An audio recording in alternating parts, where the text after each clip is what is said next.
Halo mitra olahraga, kembali dengan channel YouTube kami, Piala News, yang mana akan membawakan berita-berita terupdate sepak bola dari mancanegara. Dan berikut ini kami akan membawakan informasi tentang sepak bola, dan langsung saja kita mulai berita pertama. Drama Romelu Lukaku dengan Thomas Tuchel. Drama Romelu Lukaku dengan Thomas Tuchel telah membuat ruang ganti Chelsea tak kondusif. Masalah itu bermula dari Romelu Lukaku yang menyampaikan bahwa dirinya tidak bahagia berada di Chelsea ketika melakukan interview dengan Sky Sport Italia. Romelu Lukaku juga mengatakan sistem yang digunakan Thomas Tuchel di Chelsea tidak menguntungkan dirinya. Pernyataan bomber timnas Belgia itu rupanya membuat Thomas Tuchel geram.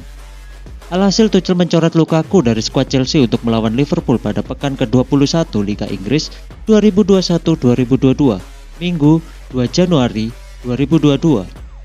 Perselisihan Thomas Tuchel dan Romelu Lukaku dikabarkan telah berakhir damai.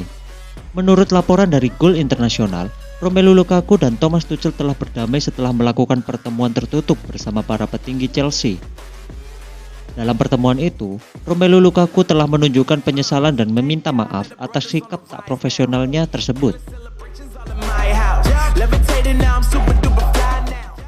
Berita kedua, pendekatan Barcelona ke Morata membuat Juventus geram. Rencana kepindahan striker Juventus, Alvaro Morata ke Barcelona terancam bisa gagal. Pihak Juventus dikabarkan jengkel dengan cara Barcelona dalam melakukan pendekatan pemain asal Spanyol itu.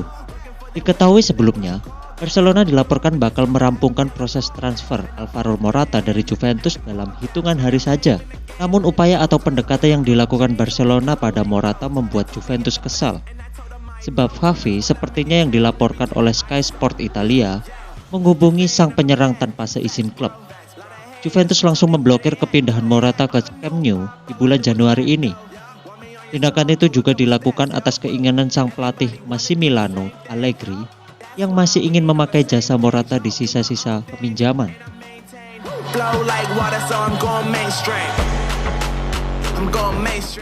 Berita ketiga, Barcelona sepakat rekrut Erling Haaland akhir musim ini. Masa depan bintang Borussia Dortmund, Erling Haaland, menjadi bahan perbincangan hangat hingga saat ini. Hal tersebut tidak lepas dari banyaknya klub yang tertarik dengan jasa Haaland. Salah satu klub yang dikabarkan sangat ingin memboyong penyerang berusia 21 tahun itu adalah Barcelona. Akan tetapi, dari sekian banyak klub tersebut, Barcelona rupanya menjadi pilihan utama.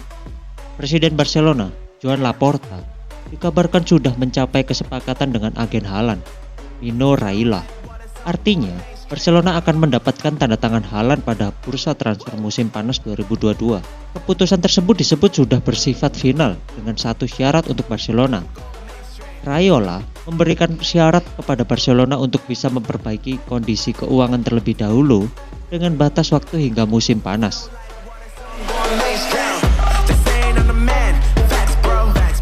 Berita keempat, Manchester United menelan kekalahan lagi di Liga Inggris. Setan merah lagi ada masalah. Manchester United tergelincir dalam lanjutan Liga Inggris 2021-2022 pekan ke-19 kontra Wolverhampton. Tampil di kandang sendiri, tim Setan Merah dipermalukan tamunya 0-1 di Old Trafford Selasa 4 Januari 2022. Kekalahan ini tentu membawa berdampak pada posisi Manchester United yang gagal mendekat ke 4 besar teratas klasemen. Tim Setan Merah berkutat di urutan 7 dengan 31 poin, tertinggal 22 poin dari pemuncak klasemen Manchester City. Gol tunggal Wolverhampton ditentukan oleh João Moutinho sudah cukup membuat Man United tersandung di rumah sendiri. Terlepas dari hasil negatif yang diderita Manchester United, ada fakta menarik dalam laga yang dilakukan Man United melawan Wolves. Ex-pemain Chelsea, Chris Sutton, yang mengungkapkan bahwa MU sedang mengalami masalah besar. Ada masalah besar di Manchester United. Kita tahu masalah di bawah asuhan Ole dan mereka mencoba untuk mengubah cara mereka bermain. Tapi ada masalah. Beberapa pemain berlari, beberapa tak berlari. Dan saat Anda menarik itu semua, itu menjadi masalah yang sangat-sangat besar untuk Manchester United, kata Sutton seperti dikabarkan oleh BBC.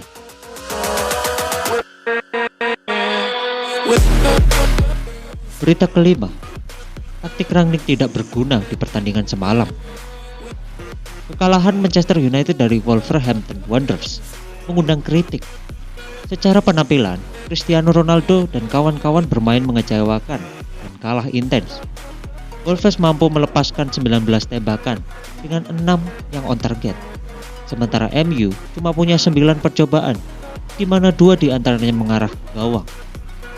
MU yang turun dengan formasi andalan Ralf Rangnick 4-2-2-2 kesulitan membongkar Wolves yang bermain dengan pola dasar 3-4-3. Taktik Rangnick itu turut dikritik oleh Rio Ferdinand karena dinilai menyia-nyiakan kualitas terbesar dari duet Ronaldo Edinson Cavani. Ferdinand menyebut pola 4-2-2-2 bikin MU kekurangan suplai dari lebar lapangan.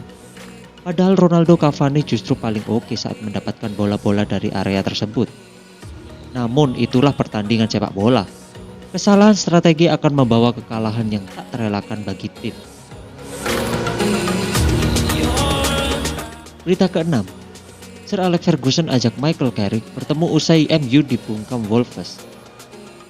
Legenda Manchester United, Sir Alex Ferguson, kedapatan mengajak ex anak asuhnya sekaligus mantan caretaker setan merah, Michael Carrick. Pertemuan itu digelar kurang dari 24 jam usai Manchester United menelan kekalahan 0-1 kala menjamu Wolverhampton di Old Trafford Selasa 4 Januari 2022. Ini seperti dilansir Sun. Ferguson dan Carrick bertemu di sebuah restoran Italia di Winslow Cashier pada Selasa pagi waktu setempat. Ferguson dan Carrick diklaim menggelar pembicaraan cukup serius selama lebih dari 2 jam. Tiba sekitar pukul 10 pagi, keduanya baru keluar restoran pada sekitar pukul 12.15 siang. Menariknya, keduanya tak membawa pendamping sama sekali. Hingga kini belum diketahui apa yang menjadi isi perbincangan serius antara Ferguson dan Carrick. Berita ke-7. Keita bakal dilepas Liverpool dan merapat ke Barcelona. Raksasa La Liga, Barcelona dikabarkan bakal merekrut Naby Keita dari Liverpool pada musim panas 2022 mendatang. Naby Keita sendiri kerap tampil sebagai pemain pengganti, dan sekarang ada kabar bahwa Jurgen Klopp ingin melepaskan dari Liverpool di akhir musim ini.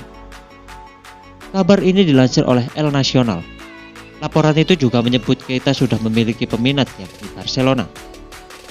Blaugrana memang sedang mencari pemain baru di posisi tersebut, khususnya yang sudah berpengalaman. Barcelona sendiri juga disebut bukan pertama kalinya mengincar Keita. Mereka disebut pernah membidik pada tahun 2017 silam.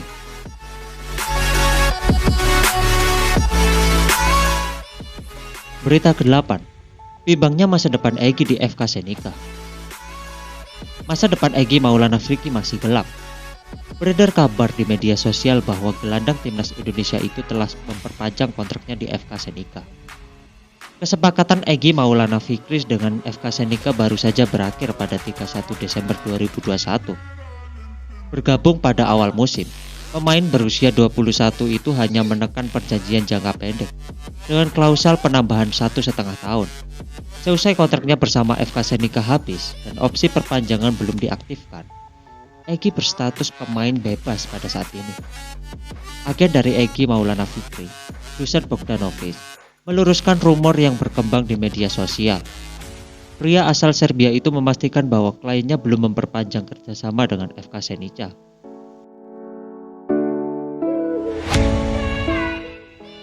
Berita 9. Ex-pelatih timnas Malaysia ingin tiru mentalitas timnas Indonesia. Timnas Indonesia harus puas jadi runner-up Piala AFF 2020. Tapi performa skuad Garuda bikin ex-pelatih timnas Malaysia terkesan sampai menegaskan Harimau Malaya mesti menirunya. Pendapat itu dilontarkan oleh Ong Kim Sui, sosok yang pernah melatih timnas Malaysia di level senior dan U23. Mentalitas para pemain Indonesia adalah sesuatu yang harus ditiru para pesepak bola Malaysia. Malaysia punya kualitas, tapi tidak mentalitas, tuturnya.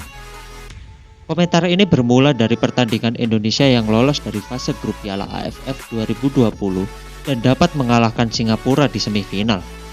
Meskipun kalah atas Thailand di final, namun usaha timnas dengan pemain rendah pengalaman dapat mencapai final adalah sangat luar biasa. Berita ke-10. Sintayong punya kerangka pemain timnas Indonesia U23 untuk Piala AFF U23 2022. Ketua PSSI Muhammad Irawan mengklaim pelatih Sintayong sudah memiliki kerangka susunan pemain timnas Indonesia U23 untuk Piala AFF U23 2022. Nantinya persiapan timnas U23 akan dimatangkan selama masa karantina di Jakarta. Sintayong tak punya banyak waktu untuk mempersiapkan timnas Indonesia U23 untuk berlaga di Piala AFF U23 2022. Pelatih asal Korea Selatan itu hanya punya waktu sebulan dalam mematangkan persiapan tim. Situasi itulah yang membuat Sintayong disebut akan mengandalkan pemain-pemain yang tampil di Piala AFF 2020. Beberapa nama disebut akan dipakai lagi untuk memperkuat timnas Indonesia U23. Timnas Indonesia U23 merupakan juara bertahan di Piala AFF U23 yang digelar pada 2019. Adapun tahun ini mereka akan tergabung di grup B bersama Malaysia, Laos, dan Myanmar. Dan itulah berita-berita terbaik sepak bola dari mancanegara. Terus nantikan update terbaru channel kami. Dan jangan lupa like, comment, dan subscribe. Sampai bertemu di next video. Salam olahraga.